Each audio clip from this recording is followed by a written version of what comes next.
कभी-कभी ऐसे लगता है ना कि ये गम काहे खत्म नहीं हो रहा भाई?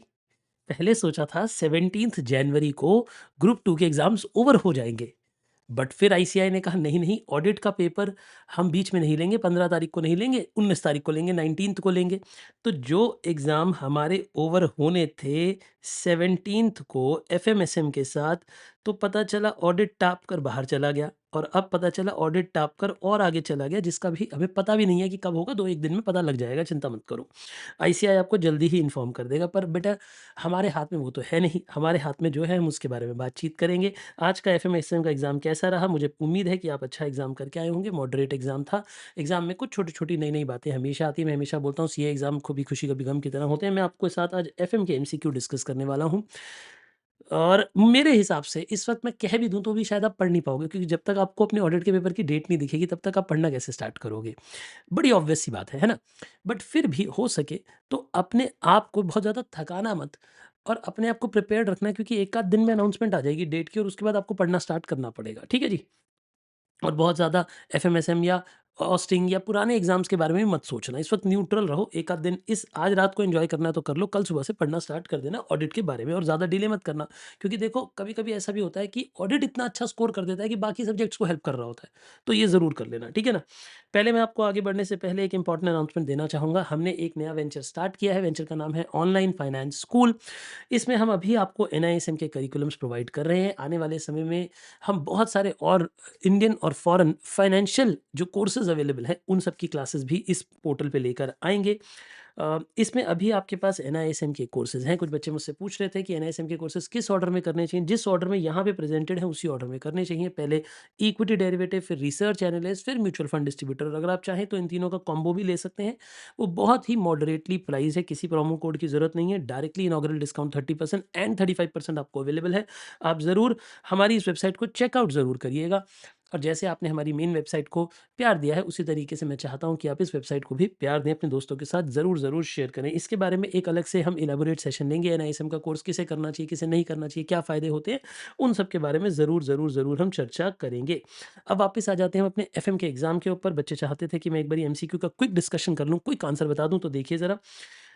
देखिए पहला क्वेश्चन ये था कि भैया ये वो ईओक्यू वाला जो क्वेश्चन होता है ना, उसी को इकोनॉमिक कैश क्वांटिटी बना देते हैं ना, ये उसका क्वेश्चन बन गया कि कैश डिसबर्समेंट कितनी होनी चाहिए। देखिए कहता है एक बारी जब कैश ट्रांसफ़र करते हैं तो ₹25 लगते हैं। इसका मतलब ये एक तरीके से कैश की ऑर्डरिंग कॉस्ट की तरह है कि जब भी हम कैश मँगाते हैं तो एक बारी में इतना खर्चा होता है। आप इसे ऑर्डरिंग कॉस्ट की तरह अज़्यूम कर लो। ठीक है जी। मार्केटेबल सिक्योरिटीज़ 10% पर एनम का इंटरेस्ट खाती हैं। इसका मतलब ये हो गया कि हमारी कैरिंग कॉस्ट कितनी है 10%। तो अगर आप मान लेते हैं ₹1 पे 10% अगर आप चार्ज करेंगे तो वो 0.1 ही बन जाएगा। बहुत बढ़िया। और हमारा ऑप्टिमम कैश बैलेंस ऑलरेडी दे रखा है। तो जो हमारा ईओक्यू होता था ना, ईओक्यू वैसे इकोनॉमिक कैश क्वांटिटी होती है, वो ऑलरेडी दे रखी है, आप ऐसे सोचो। तो हमसे ये पूछा जा रहा है एनुअल कैश डिमांड कितनी है यानी ए कितना है? तो हम क्या करेंगे? हम वही वाला फ़ॉर्मूला लगाएँगे कि जो हमारा ईओक्यू है यानी इकोनॉमिक कैश क्वांटिटी है is equal to under root of twice into A annual cash requirement into O divide by C. उस फ़ॉर्मूला को कांसेप्ट लगाकर 18 लाख आ जाएगा। तो मेरे हिसाब से इसका आंसर जी 18 लाख रुपया होना चाहिए। ठीक है जी? ये बात समझ आ गई? Perfect. Z limited is expecting to pay a dividend. देखिए हम चाह रहे हैं कि हम एक डिविडेंड दें। अब मैं एक बात बता दूँ, यहाँ पे इंस्टीट्यूट ने थोड़ा-सा खेला कर दिया है कि लिंटर मॉडल दे दिया। देखिए लिंटर मॉडल को ना हमारे मॉड्यूल के करिकुलम में से हटा दिया गया है, लेकिन मैंने फिर भी अपने रेगुलर और फास्ट ट्रैक बैच में इनफैक्ट मैंने ब्रह्मास्त्र में भी इसका फ़ॉर्मूला दिया था। मैं आपको एक बारी रिकॉल कराता हूँ। ये देखिए, ये हमारे नोट्स हैं। उसमें भी मैंने आपको बताया था कि एक्स्ट्रा ज्ञान में आप ग्राहम डॉड और लिंटर मॉडल पढ़ कर जाना, ये फ़ॉर्मूला दिया था। इसी तरीके से ये फ़ास्ट ट्रैक कोर्स है।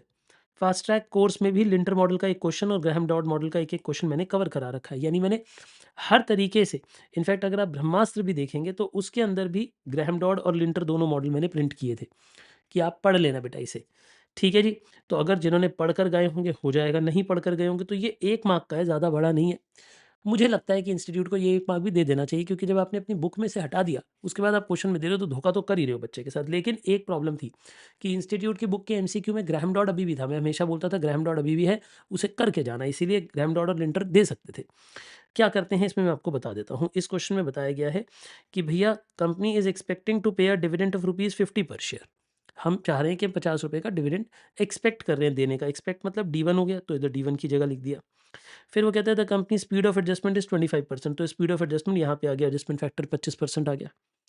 द टारगेट पे आउट रेशियो इज़ 40%, यानी जितना भी कमाएँगे उसमें से 40% हम डिविडेंड बाँट देंगे। ₹200 का कमाएँगे हम, तो ₹200 का फिर 40%, तो ₹200 का 40% यानी 80% डिविडेंड दे देंगे, हमें ये उम्मीद है। ठीक है जी?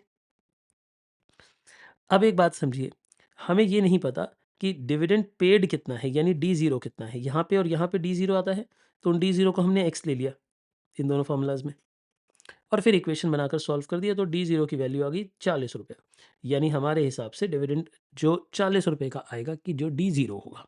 ठीक है जी। अब इसके बाद चलते हैं। क्वेश्चन नंबर 3 हमें ये कहता है कि एक सीनियर एग्जीक्यूटिव है, उसके पास 42,000 शेयर्स हैं। देखो, अब मैं इसे कराना चाहता हूँ जैसे आईसीआई ने कराया है। आईसीआई ये कहता है, अगर आप आईसीआई के क्वेश्चन को देखें, ये रहा इनका क्वेश्चन और ये रहा इनका क्वेश्चन नंबर 8 है ये। अगर आप आईसीआई का देखते हैं तो वो क्या मानता है? वो मानता है कि जो दाम गिवन है वो कम डिविडेंड है, बाद में एक्स डिविडेंड बनेगा। मतलब वो ये चाहता है कि जैसे अगर क्वेश्चन में गिवन है कि भैया आपके पास 42,000 शेयर्स हैं और कंपनी का शेयर अभी ₹480 का डील हो रहा है। क्योंकि ₹480 के बाद उसने डिविडेंड डिक्लेरेशन की बात करी है। मतलब आईसीआई कैसे पढ़ता है क्वेश्चन को कि पहले 480 का दाम था, बाद में डिविडेंड डिक्लेयर हुआ, आईसीआई ये मान लेता है। तो आईसीआई ये मान लेता है कि 480 का अगर डिविडेंड था, 480 का हमारे पास प्राइस था, उसमें से ₹30 डिविडेंड बाद में गया, तो यानी जो शेयर का प्राइस बन जाएगा वो 450 बन जाएगा। आईसीआई क्या मानता है कि वो 450 बन जाएगा। इसका अल्टरनेट व्यू भी होता है लोगों का, मैं वो भी डिस्कस करूँगा, बट आईसीआई की किताब के हिसाब से अगर हम देखें तो वो यही मानता है कि अगर जो प्राइस दिया है और डिविडेंड अलग से दिया है और डिविडेंड बाद में दिया है, तो डिविडेंड अभी माइनस नहीं हुआ है। यानी डिविडेंड माइनस होने के बाद जो शेयर का प्राइस होगा वो ₹450 हो जाएगा। ठीक है जी। आपके पास 42,000 शेयर हैं, आपको ₹30 का डिविडेंड मिलेगा, तो कितना डिविडेंड मिलेगा? आपको 42,000 शेयर्स पे ₹30-30 का डिविडेंड, यानी इतने अमाउंट का आपको डिविडेंड मिला। ठीक है, ये अमाउंट रिसीव हो गया। तो शेयर प्राइस कितना है? क्योंकि आप क्या कर रहे हो, जो डिविडेंड आपको मिल रहा है आप उसे रीइन्वेस्ट कर रहे हो। तो रीइन्वेस्ट करने के लिए प्राइस पता होना चाहिए शेयर का। तो शेयर का जो प्राइस है वो मेरे हिसाब से 450 हो जाएगा, अगर हम आईसीआई के उनके अपने सॉल्यूशन को देखें, क्योंकि वो अपने सॉल्यूशन में भी माइनस करके ही करते हैं। तो अगर माइनस करके करेंगे तो 2800 न्यू शेयर्स आएँगे, 2800 न्यू शेयर्स आएँगे। आपके पास 48,2000 पुराने शेयर थे, 2800 न्यू शेयर्स आ गए, तो आंसर हो जाना चाहिए 44,800। ये आंसर हो जाना चाहिए एज़ पर आईसीएआई, अगर आईसीएआई के क्वेश्चन नंबर 8 को फॉलो करो तो। एक अल्टरनेट व्यू बनता है कि अगर हम ये मान लें कि इस प्राइस में से डिविडेंड ऑलरेडी जा चुका है, डिविडेंड ऑलरेडी जा चुका है, तो हम डिवाइड बाय 480 करेंगे, फिर 450 से डिवाइड नहीं करेंगे, 480 से ही डिवाइड करेंगे, तो नंबर ऑफ शेयर्स थोड़े कम हो जाएँगे। अब नंबर ऑफ शेयर्स 2625 आपको एडिशनल शेयर्स मिलेंगे, यानी तब आपके पास 42,000 शेयर पहले के थे, 2625 नए शेयर आए, 44,625, ये आंसर होगा। But going with the ICI, मेरे हिसाब से ये वाला आंसर आपको करेक्ट करना चाहिए। ठीक है जी, जैसा आईसीआई ने अपनी बुक में प्रेजेंट किया, मैं उसी फॉर्मेट को फॉलो करते हुए आपको बता रहा हूँ। अब आ जाती है केस स्टडी। ये बिल्कुल नहीं पढ़ना था, ये सब सीधा क्वेश्चन को पढ़ना चाहिए था। आइए बातें करते हैं। मैं पहले एक एक करके डिस्कस कर लेता हूँ आपके साथ। इक्विटी शेयर ₹10 का एक है, 60 लाख रुपए के हैं, तो जो 6 लाख शेयर है, ये बिल्कुल सही है कि हमारे पास 6 लाख शेयर्स इशूड होंगे। प्रेफ़रेंस शेयर 12% वाले हैं, 20 लाख के, इनका फेस वैल्यू नहीं पता। फेस वैल्यू नहीं पता होता तो यूजुअली 100 होती है। कन्वर्टिबल डिबेंचर्स भी 100 के हिसाब से फेस वैल्यू होगी। टोटल कैपिटल 1 करोड़ 20 लाख रुपया है। रिस्क फ्री रेट दे रखा है, यानी 6%। बीटा इक्विटी का दे रखा है, तो 1.25, और इक्विटी रिस्क प्रीमियम दे रखा है 8%, इक्विटी रिस्क प्रीमियम। तो इक्विटी रिस्क प्रीमियम यहाँ पे आ गया। तो जब आप इक्विटी रिस्क प्रीमियम को बीटा से इंटू करो प्लस आरएफ करो, तो ये केई आ जाएगा। तो हमारे पास केई का आंसर आ गया। याद है ना आपको केई का आंसर? क्वेश्चन क्या होता है? केई का फॉर्मूला होता है RF plus beta time ERM minus RF, और ईआरएम माइनस आरएफ जो है वो दिया होना चाहिए। देखो, अब यहाँ पे क्वेश्चन में थोड़ी सी गड़बड़ तो है। मतलब अगर आप ट्रेडिशनल वे से करते हो जो इस तरीके से किया जाना चाहिए, तो यहाँ पे 6% प्लस 1.25 इंटू 8% होना चाहिए। ठीक है? वैसे एक्चुअली में इक्विटी रिस्क प्रीमियम जो ये वर्ड लिखा है ना, ये गलत है। इधर मार्केट रिस्क प्रीमियम आना चाहिए था। कौन सा रिस्क प्रीमियम आना चाहिए था? मार्केट रिस्क प्रीमियम आना चाहिए था, क्योंकि अगर इधर इक्विटी रिस्क प्रीमियम है तो बेसिकली ये डिनोट करता है कि बीटा ऑलरेडी मल्टीप्लाइड है। पर मैंने क्वेश्चन उसके बिना किया है क्योंकि मेरे हिसाब से जिसने भी ये क्वेश्चन बनाया है उसने ये वर्ड गलत लिखा है। आपके लिए क्योंकि एसेट बीटा, इक्विटी बीटा का कांसेप्ट ये फाइनल में पढ़ाया जाता है, इंटरमीडिएट में पढ़ाया नहीं जाता। जब आप फाइनल में आएँगे तो मैं आपको एक और कांसेप्ट पढ़ाऊँगा कि एसेट बीटा अलग होता है, बीटा ऑफ एसेट जो होता है वो अलग होता है, इक्विटी का बीटा अलग होता है, तो दोनों अलग-अलग कांसेप्ट है। तो अगर वो इक्विटी रिस्क प्रीमियम दे रहा है, तो कहीं न कहीं ऐसे लगता है कि beta into ERM minus RF already हो रखा है, ये ऑलरेडी हो रखा है। ये डिनोट करता है वैसे तो ये। ठीक है जी, बट आईसीआई ने मेरे को नहीं लगता कि इक्विटी बीटा को पढ़ के किया होगा उन्होंने, इसे मार्केट रिस्क प्रीमियम मान के ही किया होगा। तो यही क्वेश्चन है आपका, यही आपका कि ई 16% होना चाहिए। अगर हम बात करें प्रेफ़रेंस शेयर्स की, प्रेफ़रेंस शेयर 12% है। म प्रेफ़रेंस शेयर्स का प्राइस ₹100 फेस वैल्यू है, तो ₹12 का प्रेफ़रेंस डिविडेंड हो गया, ये ऊपर आ गया। ₹100 का प्रेफ़रेंस शेयर 4% फ्लोटेशन कॉस्ट पे इश्यू होगा, तो 4% अगर फ्लोटेशन कॉस्ट माइनस कर देते हैं तो केपी हमारी 12.5% हो जाएगी। कन्वर्टिबल डिबेंचर्स में ₹100 का एक डिबेंचर है फेस वैल्यू पे। मैच्योरिटी पीरियड है 5 साल, यानी आज से 5 साल बाद वो रिडीम होगा। मैच्योरिटी के वक़्त पे उसे ऑप्शन मिलेगा कि वो 1:4 की रेशियो में कन्वर्जन करा सकता है, मतलब 1 डिबेंचर 4 शेयर्स में कन्वर्ट हो सकता है। अभी जो current market price the share है वो 120 है और वो 5% बढ़ेगा। तो अगर अभी का शेयर प्राइस 120 है और वो 5% बढ़ेगा 5 साल के लिए, तो वो प्राइस इतना हो जाएगा 153.15।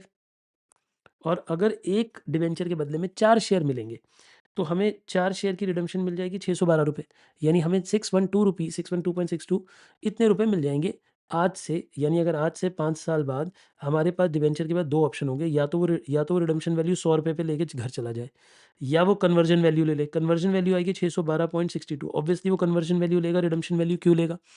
कोई आज से 5 साल बाद ₹100 क्यों लेगा जब उसे ₹612 मिल सकते हैं, तो ₹612 ही लेगा। तो अब हम इसी को अपनी रिडम्पशन वैल्यू मान लेंगे, क्योंकि 5 साल बाद डिबेंचर होल्डर शेयर लेगा, ना कि डिबेंचर रिडीम करेगा, ठीक है। तो ये रिडम्पशन वैल्यू हो गई। फिर हमने केडी निकाल दिया, इंटरेस्ट नेट ऑफ टैक्स किया, RV minus NP divided by N किया और नीचे RV plus NP divided by 2 किया और इस पूरे को सॉल्व करोगे तो 30.74 आ जाएगा। 30.74, ठीक है जी। अब बस आंसर्स करने हैं। उन्होंने कहा रिडम्पशन वैल्यू क्या होगी? हमने कहा 612, ये वाला हो गया आंसर। वो कहता है कॉस्ट ऑफ कन्वर्टिबल डिबेंचर 30.74 हो जाएगी। वो कहता है डब्ल्यूएसीसी क्या है? देखिए डब्ल्यूएसीसी के लिए क्या करेंगे? इक्विटी प्रेफरेंस डेट लिखेंगे, तीनों की मार्केट वैल्यू निकालेंगे, तीनों को वेट निकालेंगे, तीनों के रेट से मल्टीप्लाई कर देंगे, तो जो टोटल आएगा वो डब्ल्यूएसीसी आएगा। डब्ल्यूएसीसी 17.02% आ जाएगा। तो यानी यहाँ पे 17.02% आ जाएगा। क्या ये बातें भी आपको क्लियर हो गई मैंने क्या कहा? बहुत बढ़िया। अब इसके बाद अगर हम बात करते हैं the capital structure remains unchanged, अगर कैपिटल स्ट्रक्चर चेंज नहीं होती है, यानी जितनी इक्विटी थी उतनी ही इक्विटी रहती है और ईएईएस जो है वो 48 लाख है। अगर ईएईएस 48 लाख है, नंबर ऑफ शेयर्स 6 लाख है, तो डिवाइड करने से ईपीएस आ जाएगा ₹8 का। तो अगर ₹8 के ईपीएस को पीई रेशियो से इंटू कर देते हैं तो प्राइस आ जाएगा 168, यानी शेयर का प्राइस 168 आना चाहिए इस केस में। Cost of equity share CAPM model से निकालो, और तो सीएपीएम मॉडल से 16% आ ही रहा था हमारा, है ना? और वरना 12.5%। देखो ये आंसर इसलिए भी करेक्ट लगता है क्योंकि रीज़न क्या है कि अगर हम बातचीत करते हैं कि नहीं सर ये तो इक्विटी रिस्क प्रीमियम है, तो इक्विटी रिस्क प्रीमियम से इसका आंसर आना चाहिए था 4% प्लस 8%, यानी ये मल्टीप्लाई नहीं होता, तब तो 14% आता। और अगर हम देखें तो 14% का इसमें आंसर ही नहीं है। इसीलिए जो किया है वही तरीके से करना पड़ेगा, यानी आप इसे यही मानेंगे कि ये मार्केट रिस्क प्रीमियम है और उसे इंटू बीटा किया है आपने, ठीक है जी। बेसिक बात, मतलब आपको बिना कन्फ्यूजन के क्वेश्चन करना था। मैंने बहुत क्विक मैनर में डिस्कस करे हैं ये क्वेश्चन, ताकि आपको बहुत ज़्यादा समय ना लगे। जाते-जाते मैं एक अनाउंसमेंट आपको बता दूँ भैया, अब आपका ऑडिट का पेपर 1 आध दिन में हो अनाउंसमेंट आ ही जाएगी, तो बहुत ज़्यादा घबराने की ज़रूरत नहीं है। आज की रात थोड़ी मौज कर लो, कल से अपना ऑडिट पढ़ना स्टार्ट कर देना, ऑडिट को सीरियस होकर पढ़ना, क्योंकि पेपर अभी खत्म नहीं हुए हैं। अगर आपने ऑडिट में भी 70 स्कोर कर लिया, 80 स्कोर 75 स्कोर कर लिया, आते हैं बेटा बच्चों के, ऐसा थोड़ा ना कि नहीं आते। तो आप ये समझो कि आपके ग्रुप 2 का बर्डन खत्म हो जाएगा, बर्डन बहुत कम हो जाएगा। तो मैं अभी भी आपको ये बात बोल रहा हूँ, हार नहीं माननी है, छोड़ना नहीं है। ये सोचना है कि भगवान ने एक जीवन दान दिया ऑडिट को, कि आप और ज़्यादा पढ़कर बहुत अच्छा पेपर दो। बहुत सारी रिसोर्सेज ऑनलाइन अवेलेबल हैं, उन्हें चेकआउट ज़रूर करिएगा, अच्छा पढ़िएगा। मेरी बस आपसे इतनी ही एडवाइस है। जाते जाते मैं फिर से एक बारी आपको बताना चाहूँगा, हमने एक नया स्कूल ऑन किया है। इसका नाम है ऑनलाइन फाइनेंस स्कूल। इस स्कूल में हम आपको फाइनेंस से रिलेटेड बहुत सारे कोर्सेज लेकर आने वाले हैं। अभी हमने एनआईएसएम के कोर्सेज लॉन्च कर दिए हैं। अगर आप अपने एग्जाम्स के बाद फ्री फील करते हैं, आप फाइनेंस में कुछ नॉलेज गेन करना चाहते हैं, थोड़ी सी अवेयरनेस लाना चाहते हैं, सीएफए या कोई बड़ा कोर्स स्टार्ट करने से पहले चाहते हैं कि मैं कम से कम बेसिक्स फाइनेंस पढ़कर देख लूँ, ताकि आगे बढ़ने से पहले मुझे पता हो। तो उस केस में आप ज़रूर इन कोर्सेज़ को चेकआउट करिएगा। इक्विटी डेरिवेटिव के, रिसर्च एनालिस्ट के, म्यूचुअल फंड डिस्ट्रीब्यूटर की मैं नई रिकॉर्डिंग्स अब स्टार्ट कर रहा हूँ। हो सकता है मैं उससे कुछ सेशंस आप लोगों के साथ लाइव भी लूँ, तो 20 तारीख के बाद उसकी अनाउंसमेंट करेंगे डेट्स की। और बाकी दोनों ये वाले अभी हमारे लेटेस्ट रिकॉर्डेड हैं, इक्विटी डेरिवेटिव रिसर्च एनालिस्ट, ये हम आपको लेटेस्ट रिकॉर्डिंग देने वाले हैं। म्यूचुअल फंड के लिए मैं नई रिकॉर्डिंग करके आपको देने वाला हूँ, और ये कॉम्बो भी अवेलेबल है तीनों का। ज़रूर चेकआउट करिएगा, दोस्तों को इन्फॉर्म करिएगा। All the best, love you all. अपना अपना ध्यान रखें, पेपर के बारे में ना सोचें, अब सिर्फ और सिर्फ ऑडिट के बारे में सोचें। मेरा बहुत सारा प्यार आप सबको। Bye bye.